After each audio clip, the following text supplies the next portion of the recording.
Cette vidéo, elle est pour toi si tu ressens encore de la culpabilité aujourd'hui lorsque tu te choisis, que tu as encore du mal à accepter de décevoir les autres lorsque tu fais des actions qui sont différentes de ce que tu pouvais faire avant, que tu te sens parfois jugé par leur regard alors que tu essayes d'avancer pour toi.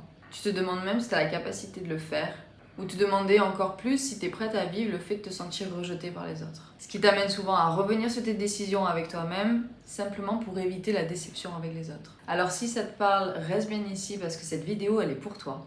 Je m'appelle Charline et j'ai longtemps vécu mes relations pour être validée par les autres. J'avais peur de la solitude et du rejet et j'ai fini par l'accepter et la vivre de la meilleure des manières. Et c'est exactement ce que je vais te partager ici. Aujourd'hui, je suis formée à l'human design, subconscient et neurosciences. J'aide les femmes à s'explorer davantage pour créer une vie qui leur correspond réellement et qui vibre vraiment avec leur âme.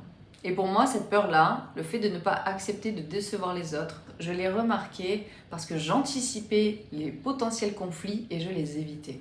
Et ça s'est remarqué dans plusieurs domaines que je vais te partager ici et sûrement ça va résonner d'une manière ou d'une autre avec toi. La première, c'est la période où j'avais des problèmes de digestion, où tout me ballonnait, me faisait me sentir mal dans mon corps. Je me suis rendu compte que j'étais intolérante au gluten et au laitage. Et du coup, par conséquent, faire des repas avec les autres, c'était devenu compliqué. Parce que dans la culture française, on cuisine beaucoup avec ces produits-là. Et que du coup, me retrouver au milieu de gens qui ne consomment que ces produits, c'était devenu compliqué par leur jugement. Donc pour éviter de déranger, pour éviter d'avoir à recevoir le jugement, je mangeais ce qui était prévu. Résultat, je me sentais mal dans mon corps, je me sentais mal parce que je n'exprimais pas mes besoins, je me sentais mal parce que du coup je ne me respectais pas et j'avais du mal du coup à bien m'entendre avec les autres parce que tout ça, j'avais l'impression que c'était le reflet de ce que eux me donnaient. Et j'en parle ici avec toi parce qu'il ne faut pas oublier que les relations qu'on a avec les autres dépendent de la relation qu'on a avec soi-même. Et c'est très important de comprendre que même pour un repas, si on n'en ressent pas l'envie, le verbaliser, c'est le minimum. Ça ne touche en aucun cas l'autre, ça ne veut pas dire que c'est dégueulasse, ça ne veut pas dire que ce qu'ils ont prévu c'est pas bien, ça veut juste exprimer une part de moi qui n'est pas en accord avec la nourriture. Alors j'ai changé de tactique. Plutôt que de me faire souffrir à manger quelque chose qui n'est pas bon pour moi, j'ai commencé à verbaliser le fait de ne pas pouvoir le manger. Bien entendu, je n'ai pas évité les remarques des autres, mais en attendant, j'ai construit cette relation avec moi où c'était devenu un non négociable. Et si pour eux c'était trop compliqué à comprendre ou à préparer, je leur proposais plusieurs options. 1, je ramenais ma nourriture. 2, ils prévoyaient quelque chose que je puisse manger. Mais dans tous les cas, c'était ou l'un ou l'autre. Et si les deux n'étaient pas acceptés, alors je me voyais de refuser l'invitation. Et à partir de ce moment-là, mes relations, elles ont changé. J'ai plus pris les remarques personnellement, je les ai pris comme une information. Parce que je m'autorise à choisir ce que je mange et que beaucoup de gens ne le font pas.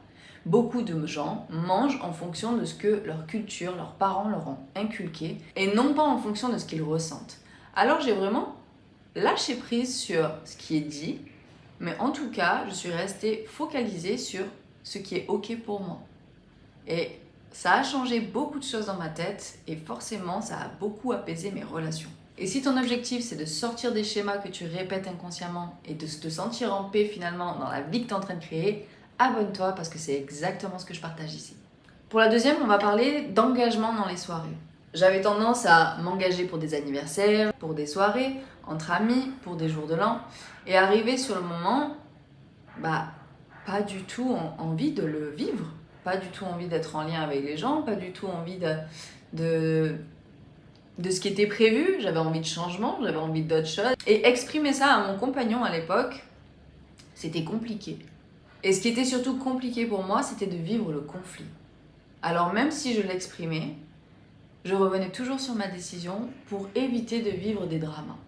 Sauf que du coup, le drama, je le vivais avec moi-même. J'étais en colère contre moi, je me respectais pas dans mes choix, je respectais pas mon énergie, donc je me voyais vivre quelque chose que j'avais pas envie de vivre, mais pour faire plaisir à l'autre et surtout pour éviter les problèmes, pour éviter les conversations difficiles. Ça m'amenait surtout dans un endroit où je faisais toujours passer l'autre avant moi. Et sur la durée, bien entendu, que quelque chose qui dure ne peut pas être construit sur le fait de faire toujours plaisir à l'autre. Donc j'ai rectifié. J'ai exprimé et j'ai accepté d'entendre le mécontentement de l'autre. J'ai accepté de ne pas pouvoir réguler l'autre. J'ai accepté que l'autre vive une émotion où je ne suis pas responsable.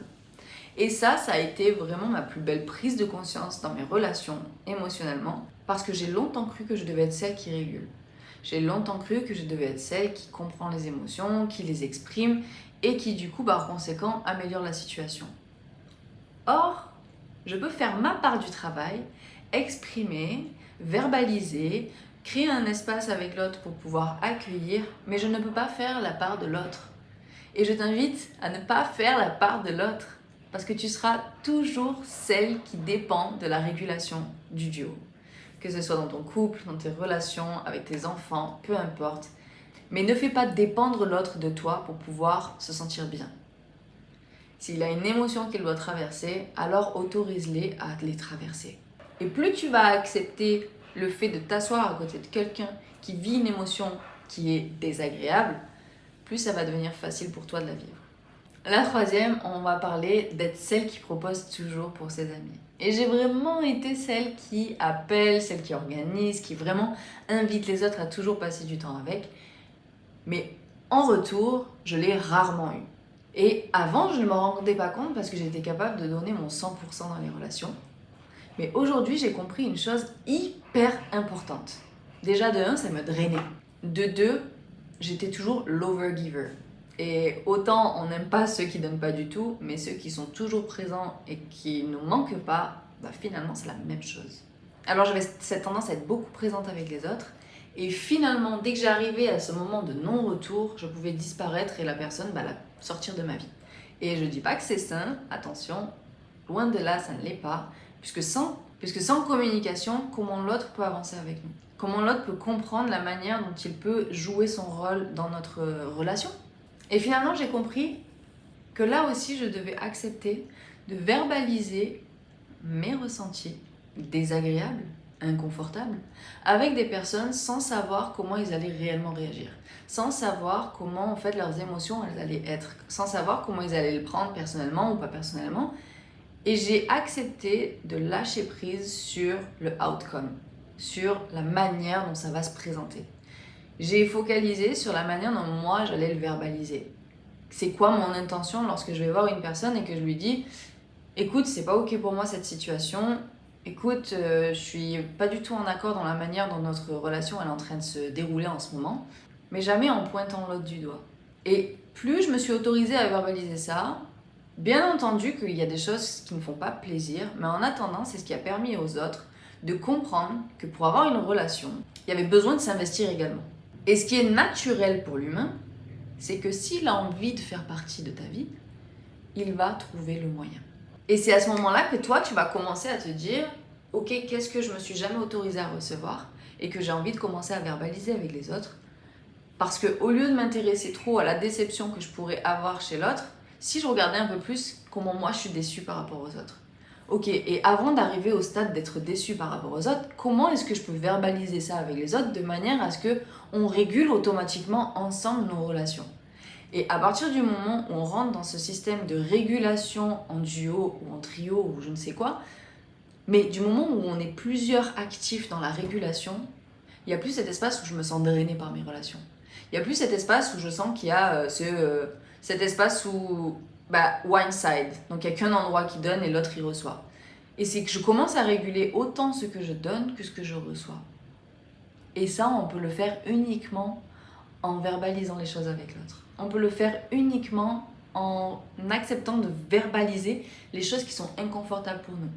En acceptant l'autre tel qu'il est, c'est-à-dire que même s'il vit des choses inconfortables et que j'ai envie d'éviter le conflit, plus je vais m'autoriser à laisser des espaces où il y a peut-être un conflit, mais moins je vais m'accrocher à ça, moins je vais essayer de l'éviter, et plus ça va devenir un flow normal. Alors que quand j'essaie de l'éviter, en principe, c'est des gros pics, des gros downs, parce que c'est quelque chose où je ne veux pas voir. Et ne pas vouloir voir cet espace-là, c'est refuser une part humaine. Parce que tout ça, ça fait partie de l'humanité. Comment on peut savoir qu'on n'est pas d'accord s'il n'y a pas de conflit? Le conflit ne signifie pas se séparer de l'autre. Le conflit ne signifie pas rejeter. Et peut-être commencer déjà par verbaliser ces choses-là. Je vais communiquer avec quelque chose avec toi que j'ai pas l'habitude. J'ai peut-être peur que tu me rejettes si j'exprime ces paroles-là de moi. Donc si tu pouvais prendre un moment pour m'écouter et vraiment comprendre que c'est de moi que je te parle, ça me ferait du bien. Et je pense qu'aucune personne en face ne peut prendre les choses personnellement du moment où les choses sont verbalisées de cette manière. Plus on va s'autoriser à exprimer l'inconfort, ce qu'on sent à l'intérieur, nos peurs, vraiment ce qui nous drive et qui nous bloque, finalement, plus on va s'autoriser à avancer. En tout cas, pour ma part, ça a beaucoup changé et c'est un travail continu qui se fait encore et encore. Et si tu as envie de le mettre en pratique, je t'invite vraiment à t'entraîner dès maintenant dans des petits détails du quotidien que tu t'autorises pas encore à verbaliser. Peut-être même à exprimer le plat que tu aimerais bien manger. Plutôt que de dire « Ouais, choisis ce que tu veux ». Non, tu sais déjà ce que tu veux. Et si tu sais pas, apprends à savoir. Parce que ça va être game changer pour toi. Et si tu n'arrives pas à faire ça toute seule, fais-toi accompagner. Tout est possible du moment où tu le choisis et c'est ça qui est le plus beau. Moi, je te fais des bisous et je te dis à très vite dans une prochaine vidéo.